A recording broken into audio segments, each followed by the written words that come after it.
Hello everyone, this is Namrata and I am the face inside the channel. Today we will learn about active voice and passive voice in one video. I must say that active voice and passive voice is very important chapter of our daily conversation. So let's begin. Active voice में हम सबसे पहले present tense के बारे में, फिर past tense के बारे में, फिर फ्यूचर टेंस के बारे में एक ही वीडियो में सीखेंगे। प्रेजेंट टेंस में जैसे मैं आपको पहले भी बता चुकी हूँ, अगर आपने वो वीडियो नहीं देखी हो तो आप मेरे लिंक में जाकर एक टेंस को मैंने एक ही वीडियो में सिखाया है, आप वहाँ पे जाके देख सकते हैं। तो चलिए आगे को हम देखते हैं कि प्रेजेंट इंडेफिनिट टेंस में हम वर्ब की बेस फॉर्म का यूज़ करते हैं, एस और ईएस का यूज़ करते हैं। ये हमारे एक्टिव वॉइस में सेंटेंस बनता है। अगर हमें उसे पैसिव वॉइस में करना होता है तो ऑब्जेक्ट हमारा सब्जेक्ट का काम करता है, सब्जेक्ट ऑब्जेक्ट का काम करता है।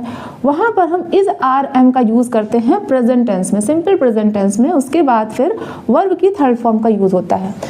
एग्जाम्पल से देखिए, अगर लिखा हुआ है एक्टिव वॉइस में द चिल्ड्रन प्ले फुटबॉल, है ना, क्या लिखा हुआ है? The children play football. तो यहाँ पर देखिए सब्जेक्ट क्या है? द चिल्ड्रन, ये सब्जेक्ट है। वर्ब लिखी हुई है प्ले।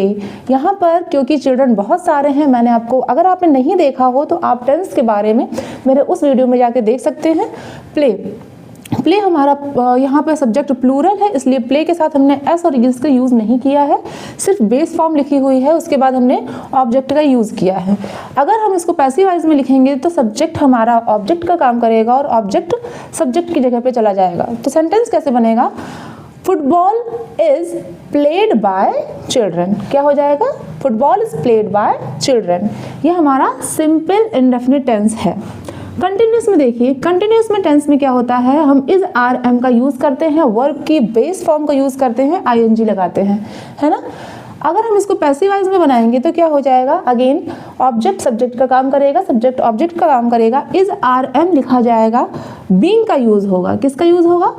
हमारी हेल्पिंग वर्ब के बाद हम बीइंग का यूज़ करेंगे, उसके बाद हम वर्ब की थर्ड फॉर्म का यूज़ करेंगे। सेंटेंस कैसे बनेगा?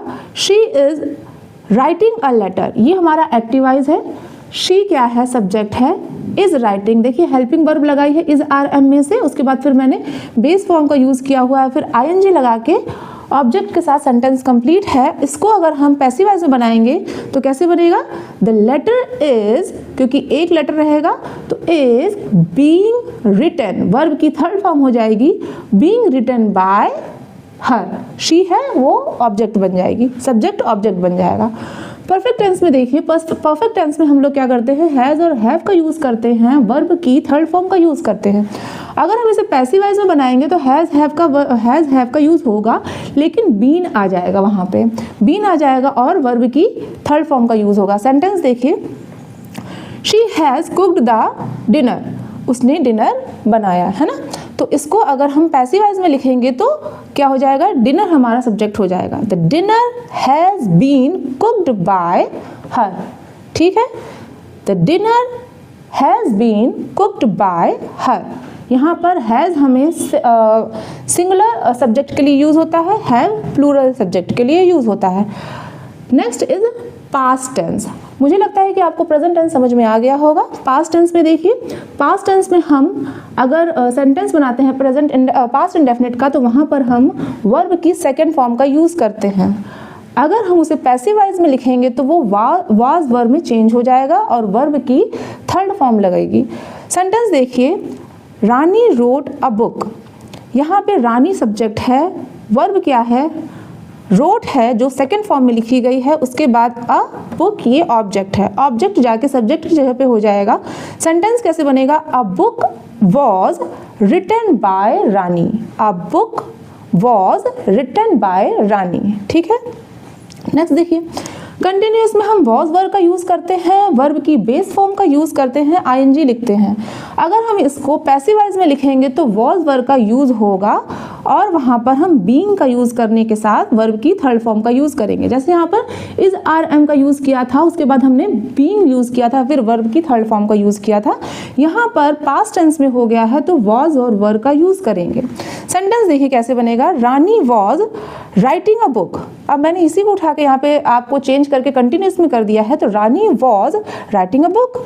अब ये कैसे चेंज हो जाएगा, a book was being written by Rani, a book was being written by Rani. Okay.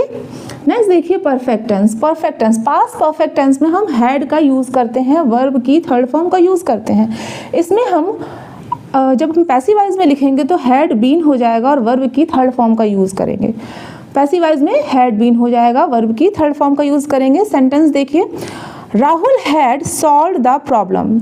ये हमारा पास्ट परफेक्ट टेंस में है, तो इसको अगर हम पैसिव वॉइस में लिखेंगे तो कैसे हो जाएगा, the problem had been solved by Rahul.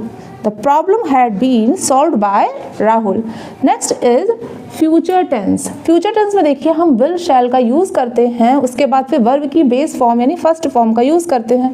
Passive voice में कैसे बनेगा, विल और शैल का यूज होगा, उसके बाद हम बी का यूज करेंगे। इंपॉर्टेंट चीज क्या है, बी का यूज करेंगे, उसके बाद फिर हम वर्ब की थर्ड फॉर्म का यूज करेंगे। आपको समझ में आ गया होगा कि पैसिव वॉइस में हम वर्ब की थर्ड फॉर्म का ही यूज करते हैं, है ना। तो यहाँ पर विल और शैल का यूज होगा, फिर हम बी का यूज करेंगे, फिर वर्ब की थर्ड फॉर्म का यूज करेंगे। सेंटेंस कैसे बनेगा, he will write a book, तो सेंटेंस कैसे बनेगा, a book will be written by him.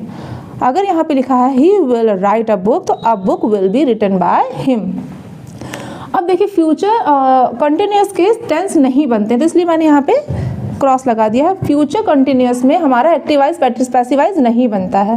Future perfect में देखिए विल शैल हैव के साथ हम वर्ब की थर्ड फॉर्म का यूज करते हैं। जब आपने टेंसेस पढ़ेंगे तो वहाँ पे आपने सीखा होगा कि वहाँ पर विल शैल के साथ हैव का यूज होता है, वर्ब की थर्ड फॉर्म का यूज होता है फ्यूचर टेंस में। फ्यूचर परफेक्ट टेंस में यहाँ पर क्या हो जाएगा, विल शैल के साथ हम हैव का यूज करेंगे, प्लस हम बीन का यूज करेंगे और वर्ब की थर्ड फॉर्म का यूज करेंगे। सेंटेंस कैसे बनेगा, Ram will have called his son, है ना।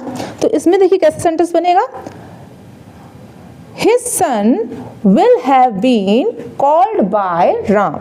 Ram will have called his son, तो कैसा हो जाएगा, his son will have been called by Ram. अगर आज की क्लास आपको अच्छी लगी हो तो लाइक सब्सक्राइब जरूर करें।